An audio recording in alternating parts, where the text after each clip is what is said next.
Now, he may have been preaching to the converted at a Labour rally in Leicester last night, but the Shadow Chancellor John McDonnell told party activists that voting to leave the UK would be a serious threat to both the local and national economy. He was joined by Leicester West MP Liz Kendall, who hosted the event in Beaumont Leys, alongside Alex Scrivener from the Global Justice Now group and Shadow Europe Minister MP Pat Glass. Well, John spoke to BBC Radio Leicester's political reporter Tim Parker before the event to explain his views on the EU. The key issue for us is making sure that we get back to the issues in the debate now, because I've been worried that the whole debate in the media and elsewhere has been deflected into what's happening within the Conservative Party around the future of our country. You don't trust a future Labour government with a better control of our economy should we come out then? Well, the issue now is our economy is interlinked with the rest of Europe, obviously. So what I want to see is a greater cooperation so that we use the single market more effectively to our benefit. In addition to that, greater cooperation on issues like tackling tax evasion, tax avoidance. You can't do that within one country. You can do that through international agreements across Europe. So there's all those issues where we need coordinated action on our economy. Will be put at risk if we withdraw from the EU. For people in Leicester, what can you say to them as the key point in the message of remaining in the EU? What is it for people in Leicester that'll sell the idea, do you think? I think the issue is this. I speak as the Shadow Chancellor.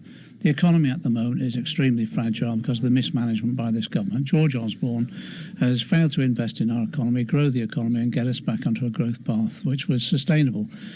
However, because of that fragility of the economy at the moment, if we withdraw from Europe and we withdraw in effect from the single market, it undermines the potential that we've got when a Labour government comes in.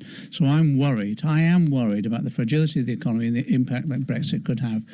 That's on the negative side. On the positive side, if we remain with an incoming Labour government, we've got the prospect then of developing our economy as a result of that single market in cooperation with other European countries so that we can grow the economy in this country. And in Leicester, that means more jobs, better paid jobs, but also making sure there's long-term sustainability of our local economy. But can't we do all that if we've got more money of our own to deal with? That's a fundamental question. The reality is we won't have more money of our own, because if we in any way jeopardise our relationship with the single market, we will set our economy back and we will be in a situation where we cannot grow it in a sustainable way, and that means we will not get the jobs and the decent wages. Yeah, but all the money we're currently sending to Brussels we'll still keep. The benefits that we get, the money that we send, we've heard all these figures that are bandied about. The benefits that we get as a result of being a part of the single market outweigh any contribution that we make. I just emphasise the point. We're at the situation now where our economy is extremely fragile. A shock like leaving the EU, it undermined the access to the single market, will set us back, I think, significantly.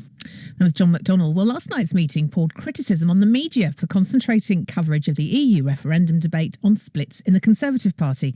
But not everyone on the left of politics agrees about our future in the EU either. Andrew Walton from the Trade Union and Socialist Coalition in Leicester listened intensely at the same meeting last night and explained why he's campaigning for what he called a Lexit, a left exit from the EU. We see the EU as a boss's EU and doesn't represent the interests of the ordinary people of Europe. One of the problems is, as people pointed out in the debate today, was the undemocratic nature of the European Parliament. Actually, the main decisions are taken by 28 people, the European Council of Ministers, and that's a largely very right-wing body made up of largely Tory governments, right-wing governments in Europe. And unfortunately, it's very, very difficult. The treaties of Europe actually build in privatisation, they build in austerity, and we've seen that with the people of Greece having to accept a rotten package because of the EU. That was Andrew Walton from the Trade Union and Socialist Coalition in Leicester, talking there to our political reporter Tim Parker. At 8:09, you're still listening for that goal horn.